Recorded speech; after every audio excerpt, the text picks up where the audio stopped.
And I also put in the chat a link to a file. We're also going to be doing a photo campaign as well. So, but you'll hear about that a little bit later. I think one thing is enough for today, don't you think, Rabbi? Yes. Yeah. All right. So welcome everybody to our Lunch and Learn, and thanks to Seth for sharing a little bit of the campaign. What we're going to do is we're going to all yell out together, even though it doesn't work on Zoom. We're going to make a lot of noise, but nevertheless, I'm going to say Lunch and Learn, and you're all going to respond. Keep it growing as best as we can. Maybe if one of you has a sheet of paper, you can write it down and hold it up. Keep it growing. Although I didn't give you a whole lot of warning to do that, but all you need to yell out is keep it growing. And we'll give Ellen 1 minute to write it down on a sheet of paper. In the meantime, let's say the bracha together. Baruch atah Adonai Eloheinu melech haolam asher kidshanu b'mitzvotav v'tzivanu la'asok b'divrei Torah. So at the count of 3, I'm going to say Lunch and Learn, and then you'll yell out or hold up the sign, keep it growing. Echad, shtayim, shalosh. Lunch and Learn. Keep it growing. Let's do it once more. Okay. Lunch and Learn. Keep it growing. Thank you so much. You're all destined to be movie stars. All right. Have a great class, guys. Thank you. Thank you. All right, everybody. Sorry for the short delay, but thank you for accommodating Seth's campaign wishes. All right, so we are continuing with the wisdom of Rabbi Smokler as she understands. Lauren is having a hard time getting in. Hopefully she'll get in. She's tried 3 times. Jennifer, do you have a question? I just wanted to say, and especially now that we're being live streamed, I was somewhere yesterday with my mom. I started talking with someone who actually, her father endowed the Leave Center, the Jewish Studies at UCLA. And so we start talking temples. And I mentioned your temple, and the first name out of her mouth was how much she loves Rabbi Kamlis. So, yeah, and feels very close to the synagogue. That's very nice. Thank you. Were you talking to Laura? Yes. Yes, we made friends. So, but I hope your ears were burning because we both couldn't stop saying enough. She's a wonderful person. Her husband and my wife have been friends since they were in elementary or middle school. And he and I have known each other for many, many years. And her in-laws, members of this congregation, and her father-in-law of blessed memory was one of the great Kohanim in our community, Lazer Cohen, and used to daven and be at services all the time. So oh my gosh. A really wonderful, wonderful family. Thank you. It showed. I met her father as well. And so go ahead. Sorry. Thank you. Okay, so we're looking at this incredibly dramatic moment in our Torah portion when Judah fights against Joseph for the injustice that he's feeling, and yet all of a sudden creates this moment of reconciliation through his words, and the response of Joseph and Judah and all of the brothers is overwhelming with tears and crying and all of those things. And yet, in the midst of the unbelievable emotions, our rabbis present a very interesting read and understanding of what takes place between Joseph and his brothers, and then later on, Joseph and Jacob when they meet for the first time. So just to give us the context, Breshit we have, right, Vayipol, well, why am I reading it? Where is Leora? Leora, your Hebrew is so much more mellifluent than my Hebrew. So if you be willing to unmute and read the first 2 psukim, that would be wonderful. but you have to unmute yourself. unmute yourself. Okay, sorry.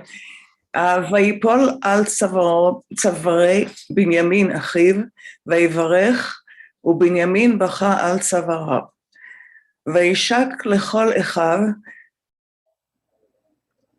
ויבא עליהם, ואחר כך דיבר, oh, I'm sorry, Rabbi, it's hard for me to see. All right, Divro. דיברו. דיברו אחיו איתו. Beautiful. Thank you. Sorry. Thank you. Thank you. So right this. Make it bigger. I know I should make it bigger, but I want to try to throw Leora off.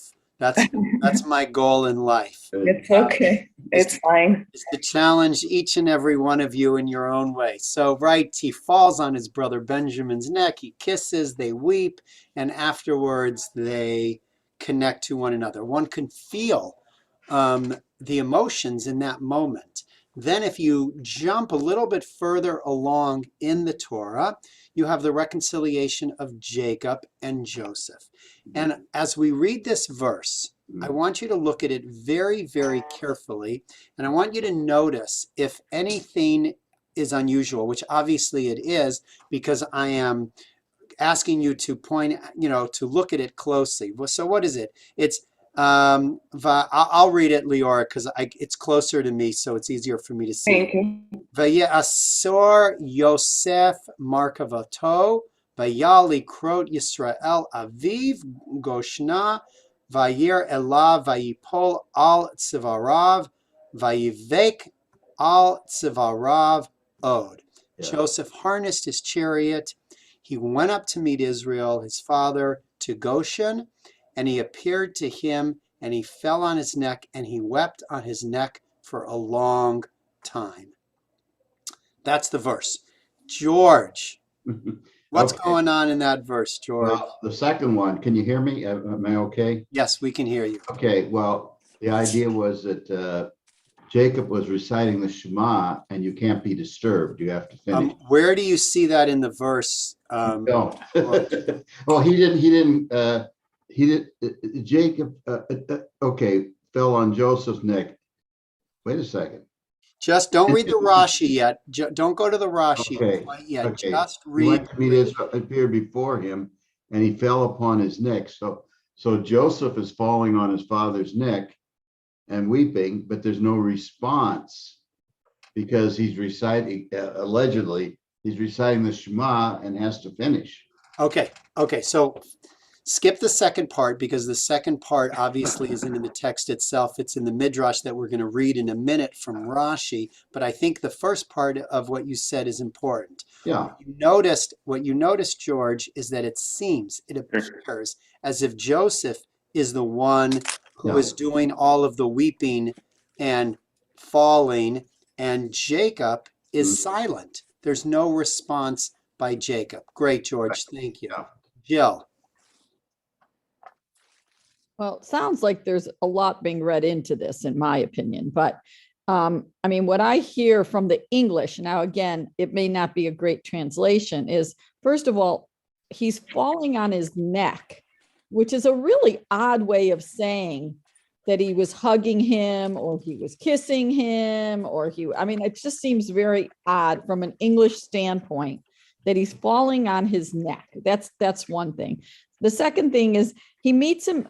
It says he went up to meet Israel, his father, to Goshen. Well, why? That's a really odd way of saying that also. So I don't know if I'm just like way out in left field or what, but the English translation just seems really strange. Okay, so let's take both of those comments. Thank you. Good. The first comment is, it's not the first time that we've seen falling on one's neck. Where else did we see the expression to fall on one's neck in a moment of reconciliation? When Jacob saw his brother. Exactly. So Jacob. a couple weeks ago, Jill, when Jacob sees his Right. brother Esau, you see the exact same expression falling on his neck. So one can assume in both of those contexts that it's an overwhelming moment of like unmitigated joy that causes one to not think. There's no logic behind it. It's just like, how when you see somebody after a long time and the first thing you want to do is give that person a big hug. I think that's the idea of to fall on one's neck, is that kind of embrace. As to Goshen, this is just a reiteration of what happens earlier in the Parsha when Pharaoh says to Joseph, when Pharaoh discovers that Joseph's family is alive, he invites Joseph to invite them to come down to Egypt, but he says to them they will live in their own place. So as much as they're going to be in Egypt, they're going to be separated from the Egyptians, and they are going to live in a certain area, and that certain area is Goshen.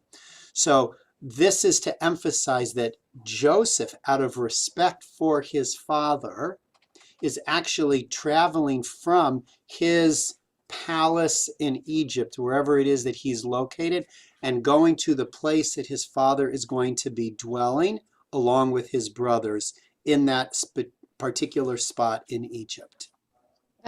Rabbi, does it matter that the way it's said is so backwards, or is that just the Hebrew to English? It's just backwards in the Hebrew to the English. It's basically, if you look in the Hebrew, Goshna is he approaches Israel, his father, in the area of Goshen. So like, I met my brother at the restaurant last night. Okay. That's the same kind of, way in which it translates in the Hebrew. Thank you. You never know if that's an important aspect. No, or I'm absolutely. That's why we have to read it so carefully. Yeah, Bob. Is there significance to the phrase Joseph harnessed his chariot? There is. Oh my God. Oh, yeah. And in fact, if you come tomorrow morning to serve, actually, no. I'm not going to talk about it. I was going to talk about it. There's a very, very famous. Make me wait. Yeah. There's a very famous midrash, Bob, which George is going to share with us, Yeah, because okay. I see he's he go ahead, George, share the midrash. Well, he's honoring his father and he wants to perform the mitzvah himself. The fifth commandment, honor your father and mother. So he's doing this, in a more stricter sense. Yeah, I think he didn't need. So the midrash is that Joseph was the second in command.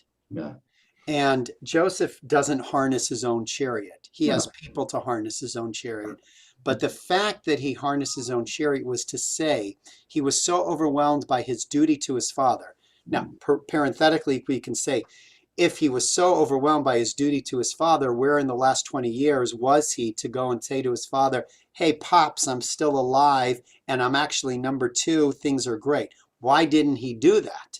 But in this moment, out of respect for his dad, this Torah, at least the way the Midrash reads it, is emphasizing Joseph's willingness to step down from the heights of his professional life and act as a proper son to his father by doing the work himself.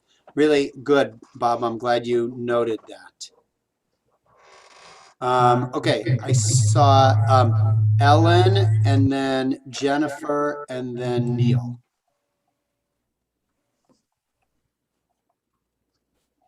Okay. So I'll ask my question because from when I remember in the story is that Goshen is already a lot closer to Egypt than where the brothers left from, unless I missed something and that they left from Goshen.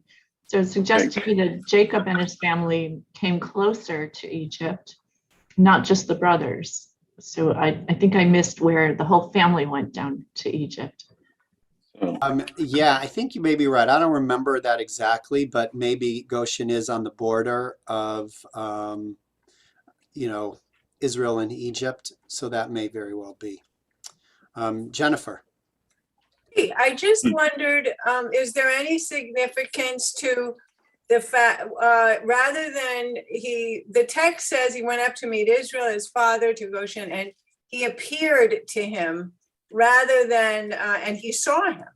In other words, that shock where Jacob had been living his grief daily missing his son and crying. And the idea that Joseph is almost unprepared for how hard this hit him when his father appears to him. Yeah, it could be more like an apparition, and one that's nice. That's a very nice read, that the shock of seeing each other makes it feel like you are seeing a ghost of somebody who you thought was no longer alive, but is alive. But now, can I just ask you, who appears to who? In other words, he sees his father. I mean, he went up to meet Israel, his father, and he appeared to him. Who's who there? Very nice, actually. The text is perhaps purposely elusive in trying to figure out who it is. It's most likely, if you follow the language of the whole verse, it's probably Joseph, because each one of these things is Joseph. But the fact that it can be read either as Joseph appeared to Jacob as an apparition, or Jacob appeared to Joseph as an apparition, it can be read in both of those ways. Neil. Just a quick one. What's the significance of Benjamin over the other brothers? Probably the same pattern that was developed many years earlier, which is that Benjamin and Joseph are actual full brothers by the same mother and father, and therefore Joseph may feel towards him slightly differently than his other brothers because they share the same mother, Rachel, and then the other brothers are brothers, but they're half brothers. Okay, and George, and then we're going to move on and take a look at the Rashi. Yeah, well, Rashi, has it the way we were talking, but the Ramban went the other way. In other words, the subject of weeping was, what do we say it was? Joseph. So now it's Jacob is weeping. George, I'm gonna hold you off there because you're getting ahead of where the discussion is going. Okay. So we're gonna come to that, but let's first take a look just at what Rashi says. Yeah. So Rashi reads this verse and he notices the singular verbs, the fact that this is only happening one way and not mutually. And he wonders, why is it that it is just Joseph who's doing all the weeping? It's just Joseph who is falling on the neck of Jacob, and Jacob is silent in response. Why isn't Jacob responding in the same way that up here, right?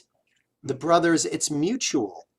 There is Joseph weeping and Benjamin weeping. He kisses his brothers and his brother words speak to him. It is in the plural as opposed to, in this verse, it's in the singular.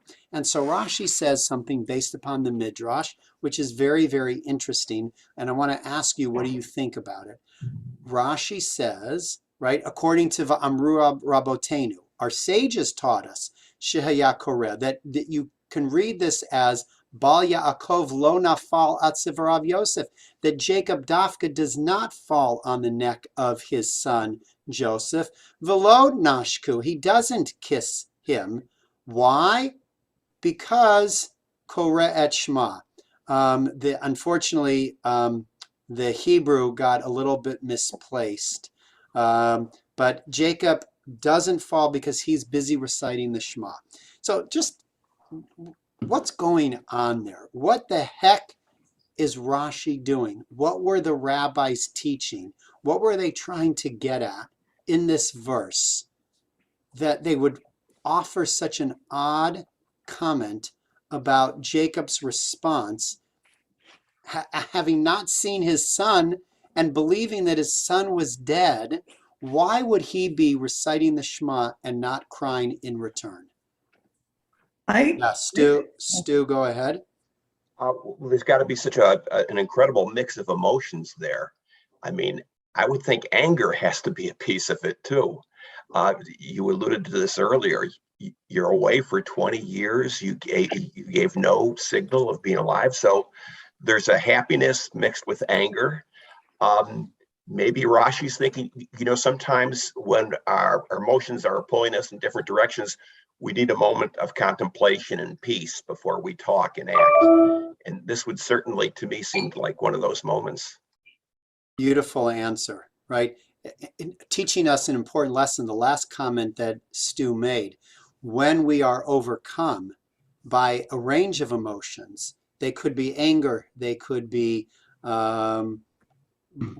impatience, they could be whatever it is, before we open our mouth to respond, before we say anything that might get us into danger, can we take a moment of contemplation? Can we use prayer and liturgy to refocus ourselves so that our response will be appropriate to the individual who's standing in front of us? And that might have been why Jacob was silent. He was angry. He was angry at Joseph, and that anger could have come out, but instead of letting it come out, he meditates for a moment, and then he can respond more appropriately. Nice. I think I saw Judy, your hand up earlier. I was going to say the same thing. Great minds think alike. Anybody else have any thought as to why Rashi and our sages suggest this response of Jacob's? Jill, and then Leora, and then Ellen. I wonder also, I mean, we use the Shema. Am I correct that we use the Shema like sort of like right before a person passes? And, in moments of all kinds of moments of pleasure, of sadness, I think the use of the Shema specifically is kind of one of, it's a prayer of use in times of all like trouble as well as like happiness. It's almost like the Shehakianu in some ways. And maybe it's also that. Okay, so he's taking a prayer that's so familiar to him as a way of strengthening the moment for himself or responding in all of the range of emotions. Great. Okay, there's so many hands. I forgot now who. Oh, I think it was Leora. Yes, okay. I actually think that finally, now that Yosef is all right, finally Jacob is understanding what he has done to create this drift between his sons by pampering Yosef so much. So maybe now he's trying to show the other brothers, I'll take 2 steps back before I'll show him so much love. Wow, what a very interesting read. Very interesting read. So he's being sensitive to his other sons in his emotional response to Joseph, so he doesn't continue to show favoritism. Nice. Marilyn and then Elon. I think he was reaffirming God. I mean, that's what the Shema is, for the Jewish people. And I don't know if there's any correlation, but in the phrase above, it refers to Jacob as Israel. And when you recite the Shema, I know Jacob is Israel, but when you recite the Shema, Israel, Yisrael is in there. So I don't know if there's any correlation between those, those two. Well, so yeah, I think there very well could be. It could be that Jacob's need to recite the Shema is, is perhaps his way of responding to the acknowledgement that Joseph not only is alive, as you said, but still connected to his faith in his family, and that he's responding to his family and he's saving his family. And that is a moment of thank you, God, for, having Joseph not lost to the Egyptians and the Egyptian way of life and still connected to me, my family, our tradition. Nice, Marilyn. Very nice. Elon. As others said before me, I agree that he's blessing God for his greatness of giving him back his son. So that's what we have to do first. First, we thank God for everything good that happened to us. But in this specific case, there is a problem because this is a meeting between them, and he was supposed to bow to the second of king of Pharaoh, because the brother did it already, and he's second to the king. He's giving them a land, he gives them food, he will take care of them. And not only that, Elon, but it's the fulfillment of the dream that Joseph had so many years ago, that both his brothers and his father have to bow down to him. And he is resisting it. He is not bowing him. He's saying, I will not bow to you. I'm busy praying God, blessing God. I will not bow to you. And then the moment passed and he didn't do it. Okay, and so wait. To Pharaoh, so great. I just want to hold on to that because that's a profound statement. In other words, so Jacob's act of praying to God is his way of stating that idolatry, which is practiced in Egypt, is not going to be practiced by him. That even though everybody else in Egypt sees Joseph in this manner, similar to Pharaoh, but not exactly like Pharaoh, but the Torah makes it very clear that he was just below Pharaoh and therefore potentially one who people worshipped and bowed down to. Jacob is not going to do that. Jacob is going to teach the lesson that as Jews, Mordechai doesn't bow down to Haman. Jews, we don't worship anybody other than the one God. Very nice, Elon. Very, very nice. Sorry, now you want to continue with the last part of your comment. No, I'm done. If you Okay. Excellent. Excellent. Judy. I just think it's a little ironic because I think of the Shema as saying, listen, and he's turning away and not listening. So, I mean, it's just momentary, but that's what I thought about. Good, good. Well, that's why that's why this comment by Rashi may make people feel uncomfortable. And in fact, that discomfort, I think, becomes even more pronounced when we read Rabbi Yehuda Low, who was the Maharal. Take a look what the Maharal says. After so much longing and yearning to see his beloved son, when Jacob saw Joseph and his love reached climactic heights, he worried that this potent love might supersede his love for God. So he strengthened himself with love of God precisely during this moment of reunion and recited the Shema, saying, "And you shall love the Lord your God with all your heart." What do you think about that comment?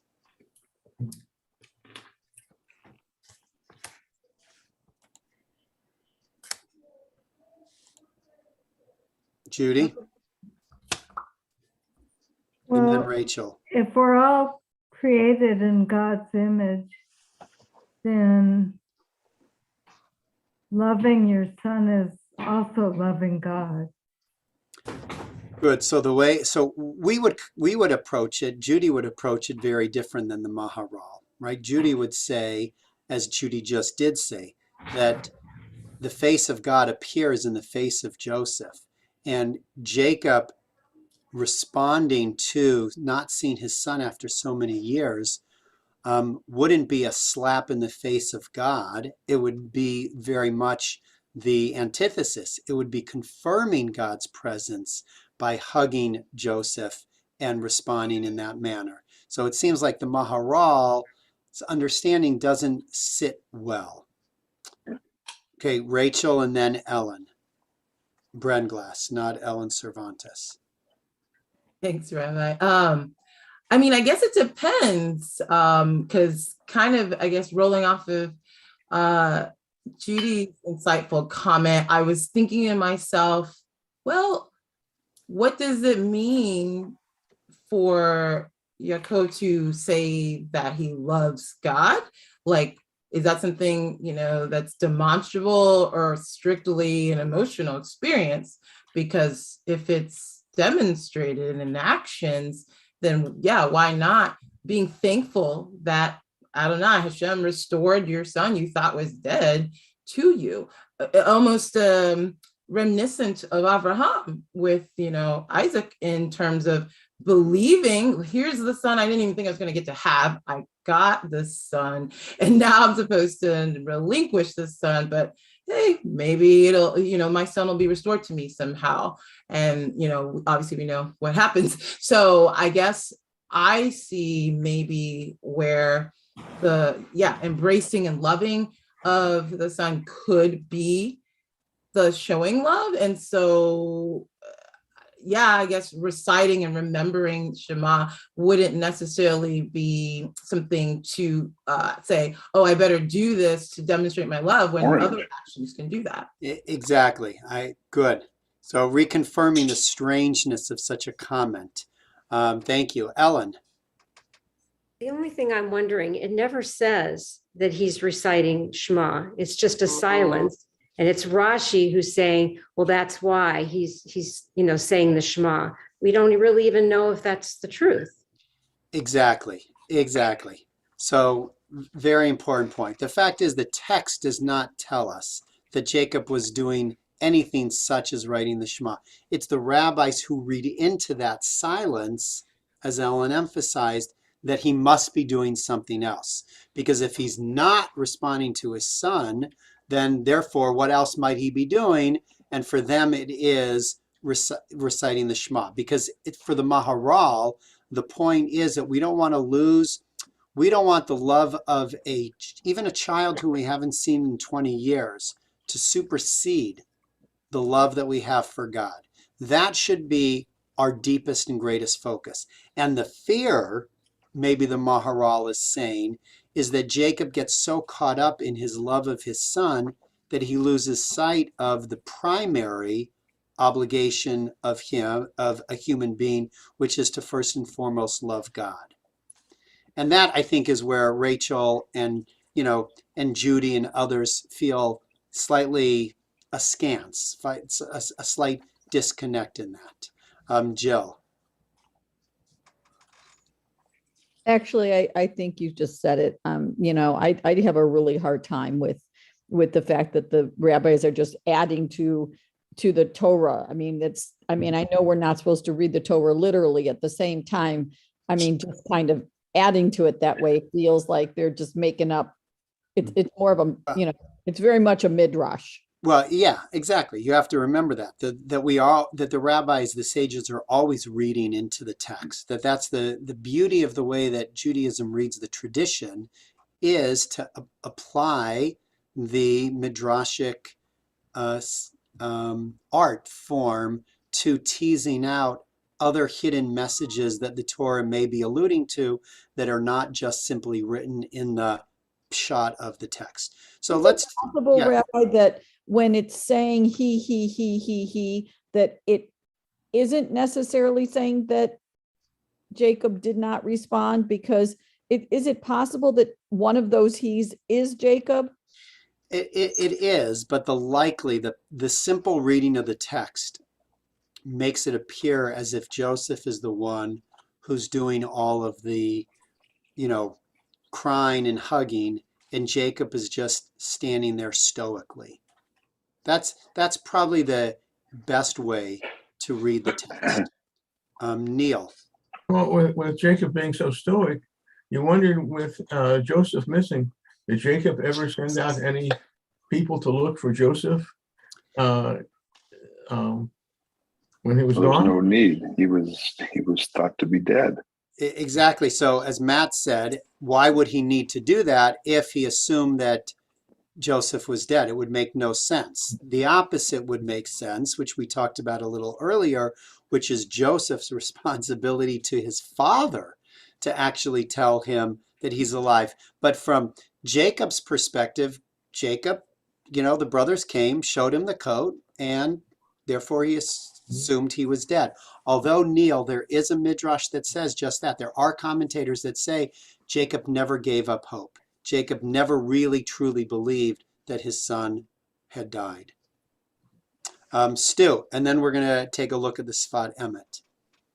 Oh, just very quickly, and sort of speaking to Jill's point, it reminded me of a wonderful book I read a number of years ago, The Bible as It Was by James Kugel, the Harvard Jewish Studies professor. Jill, it just does a marvelous job of reminding us of what Torah says versus the culture that's sort of grown out of it. And I've just always found that enormously helpful. I thought people might enjoy the book. Which, by the way, every book that James Kugel has ever written is worth reading if you are interested in delving more into biblical studies. He is a brilliant, brilliant reader of the text. Okay, so let's take a look at the Sfat Emet. Regarding the moment of reunification between Joseph and Jacob, Rashi notes that only Joseph cried. According to the rabbis, Jacob instead recited the Shema. The words of the Maharah are well known. Well, they're all well known to you because you just read the words of the Maharah. Why did Joseph not recite the Shema? We already said that this is the way of Joseph, that he could hide himself so that his essence would not be known, literally seen on his face. This benefits a person who, on account of the experience of distance, strengthens himself. This way, he had the benefit of also being good in hidden ways. So the Sfat Emet, okay, takes the Rashi, takes the Maharal's comment, and adds to another layer of understanding, in particular, making a distinction between Joseph and his abilities that he has gained in the challenging moments of his lifetime versus Jacob and Jacob's lack of those same abilities. What is Joseph able to do? What does the Sfat Emet mean when he says that he could hide himself so that his essence would not be known, literally seen on his face? What does that mean in modern parlance, without looking at Rabbi Smokler, who does a beautiful job of explaining it? But before we go to her, I just want to hear from you. What does that mean that, Joseph has the ability to hide himself so that his essence would not be known? He has a persona, but does not emote. He keeps his emotions hidden, and his face does not reveal, like playing poker, his excitement or disappointment. Very good. And how do we know that about Joseph? Where have we learned that? Look how he behaved when he saw his brothers. He could have freaked out, but he went into another room to weep. Very good. Exactly. Paul, excellent. Right? So we already know that Joseph has this unbelievable ability to hold back his emotional response and have a poker face so that nobody knows what it is that he's thinking or feeling. And so the point is, in this moment of reunification, what happens to Joseph's poker face? Where does that poker face go in the moment in which he sees his father? Exactly, it goes out the window, Jill said. He can no longer maintain that kind of dual ability to separate his feelings from the experience of his body. He becomes overwhelmed in that moment. Is that a positive thing or a negative thing according to the Sfat Emet? I think it's a positive thing. Positive. Yeah, I agree. Why do you think it's a positive thing? Why is that? What is the problem in the first instance of Joseph, right? What does it mean to be able to totally disconnect your emotions from your actions as a human being? Could be leadership. Okay, maybe there's times for that, but is that good to always be in that place? Right? To be human is to sometimes lose that ability to maintain that shell around us. Aren't we supposed to have that disinterest, Rabbi? Well, okay, that's for a whole different conversation, Jill. Good. So let's take a look, because we're running out of time. Let's take a look at what Rabbi Smokler says. Joseph was a man who knew how to live on two planes simultaneously. Decades-long separation from his family schooled him in bifurcated living, how to be both attached and independent, rooted and unrooted, spiritual and physical, Jewish and Egyptian.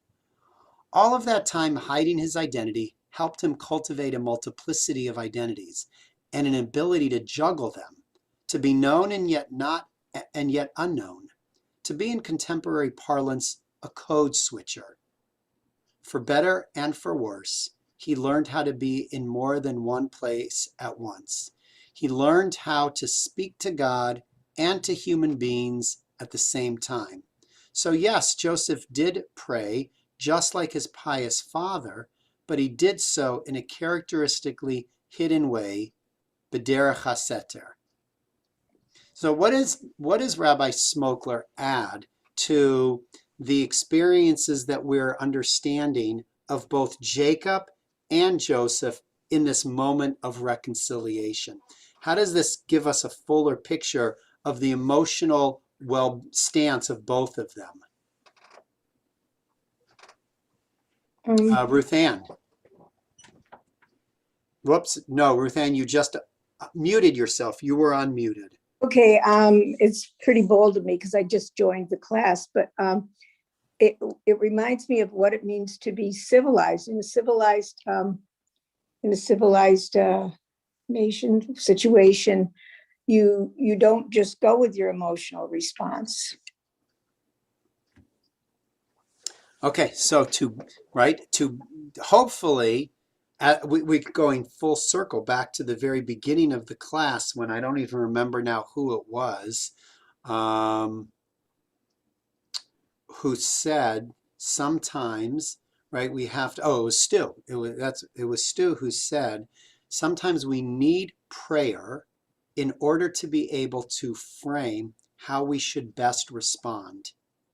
And Joseph, who was an expert at being able to maintain an outer sense of indifference, while internally he may be totally disruptive of his emotions, because he had so many years of being able to live in that way, in the moment he sees his father, he is actually praying to God the same way that Jacob is praying to God. It's just on the internal plane as opposed to the external plane, because he's able to create that kind of outward indifference in the moment. Good. I saw, Rachel, you had your hand up, and then Marilyn. I think I saw Rachel. Okay. Rabbi. Yeah, I was simply going to say, it's funny, I hear the term code switcher and I'm triggered a little bit, not in a negative way, but it's just like a reality that certainly people that are in the people of color circles reference. I'm sure there's other intersectionalities that do as well. And it's just interesting thinking about, having a multiplicity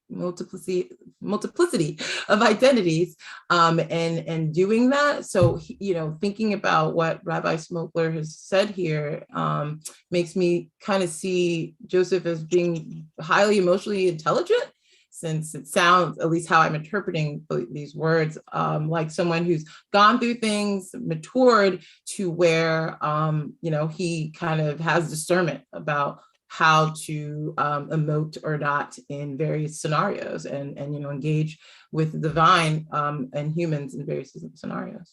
So in other words, what you're saying is he becomes in this moment a model for us to be able to, not in an inauthentic way, but in an authentic way, be able to present the face that is essential to present in a moment, while at the same time staying rooted in our deep connection to the divine in all moments. Ooh, you summarized it far more articulately than I did, but thank you. I just heard what you said. Great. Marilyn, you were shaking your head. You did not have a comment. Have a comment. Okay. It's almost like it's a roadmap for modern Jews ever since the Enlightenment, how they were going to exist in society. Yeah, Samson Raphael Hirsch, who we're going to be reading about in a minute, to be a Jew to be a human on the street and to be a Jew in the home is the way in which Jews in Germany at the time needed to be able to live and behave and protect themselves in this world. And who is Joseph? But he's the first diasporan Jew. He represents what it is to be a Jew in a world surrounded by non-Jews. And how do you live, in those two places? That's who Joseph represents from a biblical standpoint to future generations of Jews. I think Judy Solomon, no. Okay, so let's take a look at, did I miss anybody? Okay, let's take a look at Samson Raphael Hirsch. And then I think it's one more comment by Rabbi Smokler. Joseph cried. Jacob no longer cried. Jacob already finished crying, but Joseph just began when he spoke to his father. Jacob had lived until this point a life of constancy. He cried for Joseph. His grief ruled his entire emotional and spiritual being. Joseph's life, on the other hand, abounded with change and flux, and he never had the time to turn his heart to the pain of his separation from his father.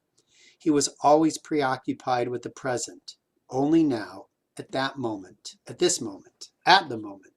when he fell on his father's neck, did he feel all the agony of that separation, and he relived all of those 22 prior years. So how does Hirsch help us understand the differences between Jacob's silence and Joseph's emotive response? Paul. Well, what he's saying is that Jacob was all cried out. I mean, he had suffered so much from the time that, he fled Esau to learning about the supposed death of his son, that he had no more tears left. His life was begrieved from the beginning.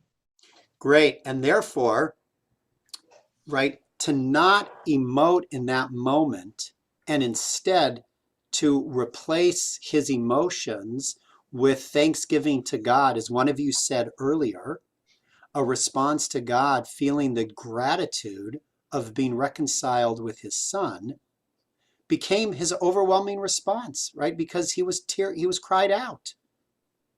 He was cried out in that sense. Very nice, Paul. Judy, and then Elon. I think this also shows how everybody responds to emotional or painful situations differently, and that we all need to be more accepting of each other's pain and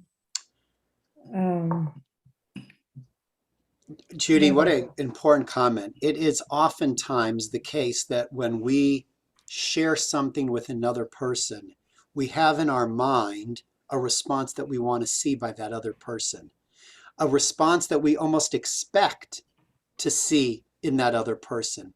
And when we don't see that response, generally that leads us to assume something about that individual, to make judgments about that individual. And what we see in the way in which our rabbis so very carefully read the text is we never really could understand where the other person is coming from. That just because we don't get the response that we want in a grandchild, in a child's response, in a spouse's response, in a parent's response, in a sibling's response, doesn't mean, what we assume that it means. Doesn't mean what we place on the other person in that moment. And maybe we should be more cautious in our judgments of the other. Great. Judy, thank you for that. Leora. I was simply thinking about Yosef as a young child, a young man that was, his life was interrupted by whatever happened to him.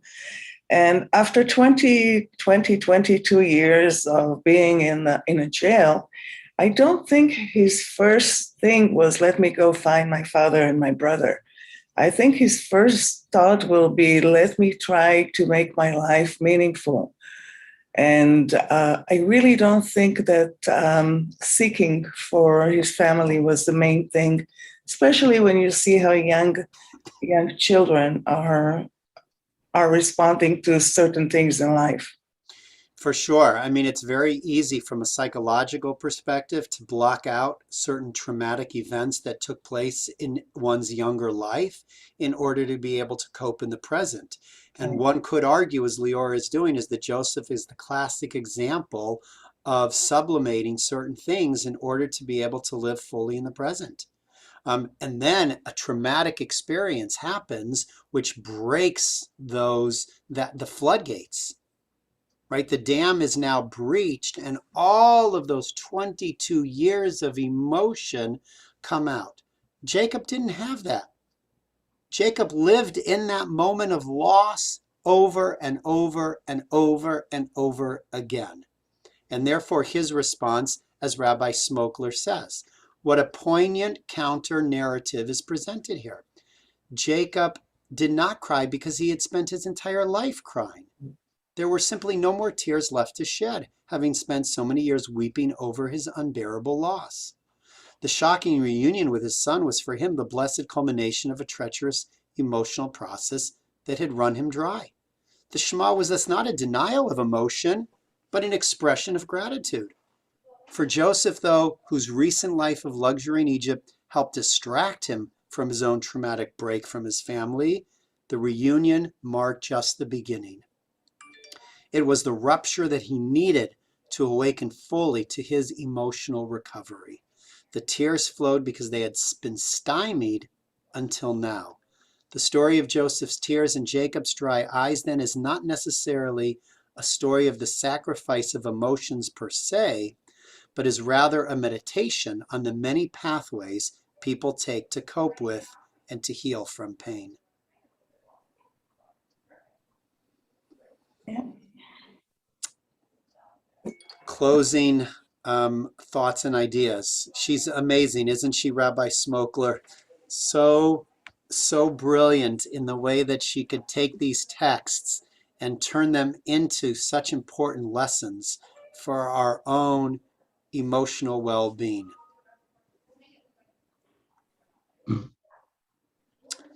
Oh, an amazing lesson. Yeah. Go ahead.